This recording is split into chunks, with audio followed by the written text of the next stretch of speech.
जीवं जीवं दव्वं जिण्वण्वसहेण जेणनिदिष्टं देविन्दविन्दवन्दं वन्दे तं सर्वदा शिरसा। इस तरह द्रव्य संग्रह का मंगलाचरण करके आज हम गाथा 7 व 8 का अध्ययन करेंगे। जीव द्रव्य के 9 अधिकार हमने देखे थे।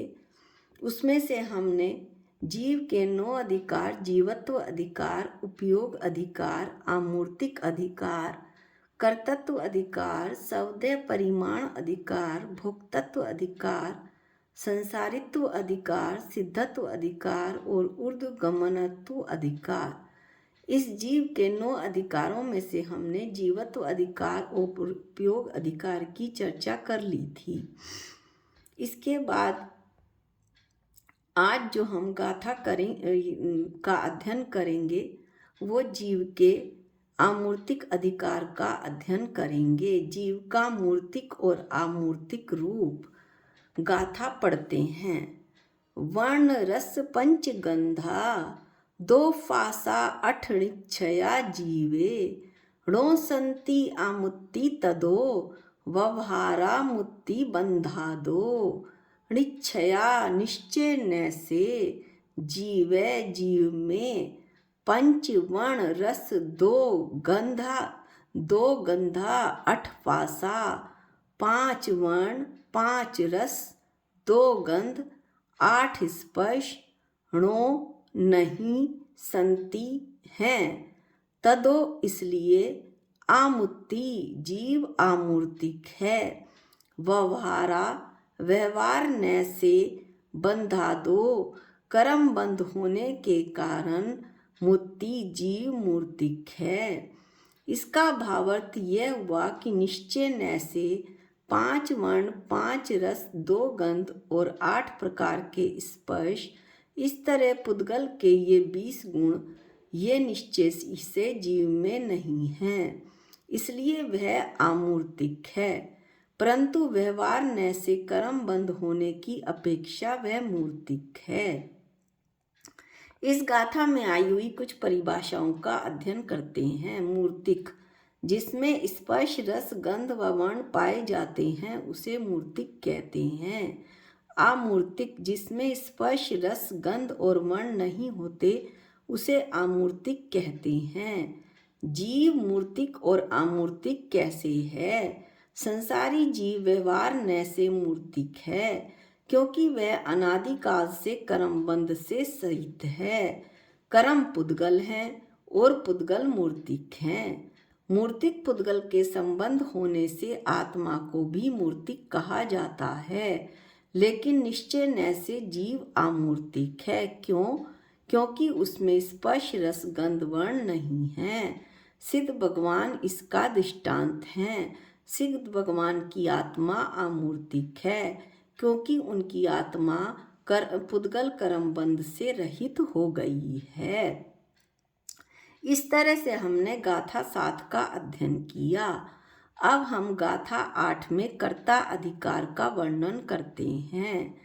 पुद्गल कम्मादीणम कत्ता ववार 2 दूणिच्छयदो चेदन कम्माणादा सुदणया सुदभावाणम अन्व्यार्थ आदा आत्मा भावार 2 व्यवहार न से पुद्गल कम्मादीणम कत्ता पुद्गल कर्मादि कर्म आदि का करता है।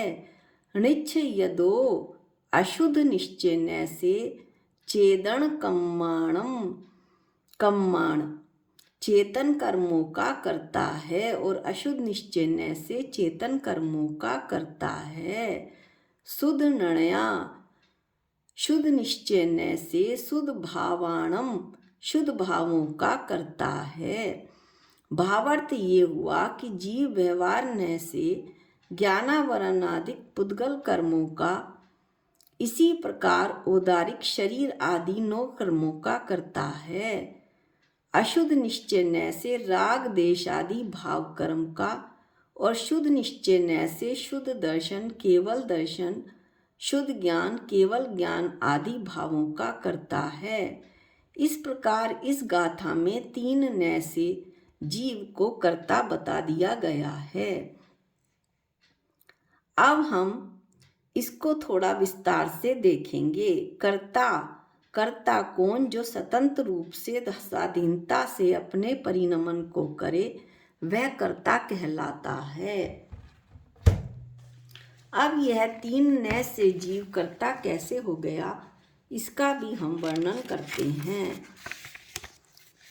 जैसा कि इस गाथा में बताया जा रहा है, ये 3 न की अपेक्षा से बताया जा रहा है। व्यवहार से जीव किसका करता है? पुद्गल कर्म का। निश्चय से जीव किसका करता है? चेतन कर्म का। चेतन कर्म का अर्थ होता है जो हमारे भाव होते हैं, जिसे भाव कर्म कहते हैं। वह भाव कर्म हमारे निश्चय से होते हैं, क्योंकि भाव पुद्गल में नहीं है, वह तो आत्मा में ही है। और यह जो भाव है वह अशुद्ध भाव है। निश्चय न का अर्थ यहाँ पर अशुद्ध निश्चय न है, जो हमारे अंदर राग, देश, मोह, कषाय के भाव उत्पन्न होते हैं। इन भावों का कर्ता कौन है? इन भावों का कर्ता जीव है। कर्म 2 प्रकार के, एक द्रव्य कर्म और दूसरा भाव कर्म। द्रव्य कर्म का अर्थ है जो पुद्गल के कर्म वाले परमाणु हैं, वे द्रव्य कर्म हैं।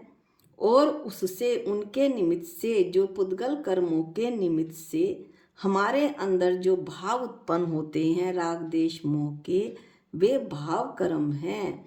अतः निश्चय न से जीव भाव कर्म का कर्ता हुआ और अपने भावों से द्रव्य कर्मों का भी कर्ता हुआ। और जीव पुद्गल कर्मों का कर्ता तो है ही।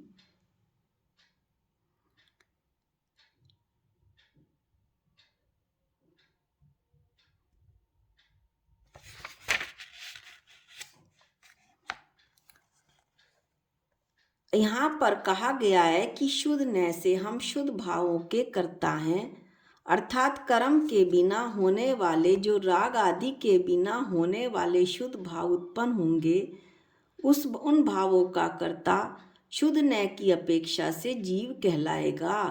अर्थात जब हमारा आत्मा शुद्ध होगा और उसमें शुद्ध भाव पैदा होंगे, जब आत्मा अशुद्ध होगा तो उसमें अशुद्ध भाव पैदा होंगे।